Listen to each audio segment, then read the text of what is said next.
Moja izobraževalna pot se je začela na Biotehnični gimnaziji v Novem mestu, kjer sem zaključil 2 letnika.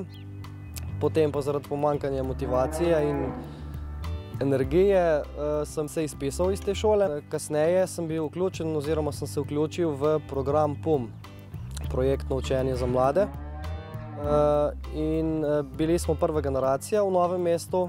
No, potem sem se vpisal na vzgojiteljsko šolo in tako sem uspešno končal izobraževanje in tudi maturiral. In na mojo veliko srečo sem se lahko potem tudi zelo hitro zaposlil v vrtcu Ciciban, v katerem sem zaposlen še danes. David je pri nas spremljevalec gibalno ovirane deklice. Njegove naloge so, da ji pomaga pri gibanju, da jo spremlja ves čas, kar je v vrtcu. Razlika od ostalih strokovnih delavcev v vrtcu je pa ta, da ostali skrbijo za celo skupino otrok, David pa samo za to deklico. Spoznali smo ga leta 2007, ko smo prvič obiskali terapevtsko kolonijo. Potem pa smo izvedeli, da bo Zali spremljevalec in se nam je zdelo, da smo zadeli na lovtu.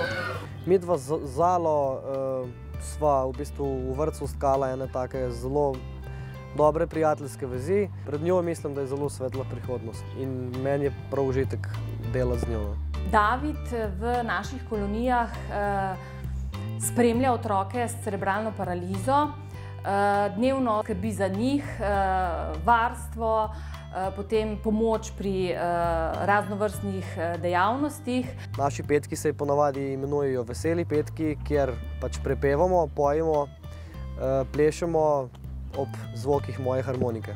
David je prišel na razgovor po oddani vlogi za službo in ko smo se pogovarjali v moji pisarni, zelo iskreno priznal tudi svojo zdravstveno težavo. In ta njegova iskrenost je nekje prevagala pri tem, da smo rekli, da imamo priložnost. In do danes nam še ni bilo žal. Sam boleham za epilepsijo in vem, kako je v življenju, če trpiš za določeno hibo. Zato sem se na nek način s temi otroci lažje povezal. David je pozitivna, vsestranska, razgledana oseba, ki je v okviru samega programa opravi več kot 10 izpitov, da je poleg tega bil aktiven tudi na drugih področjih. S svojim aktivnim življenjem lahko spodbudi mlade, malo manj mlade, k temu, da se splača vztrajati na svoji življenjski poti. Moje vodilo v življenju je pač to, da pomagam pomoči potrebnim, ne?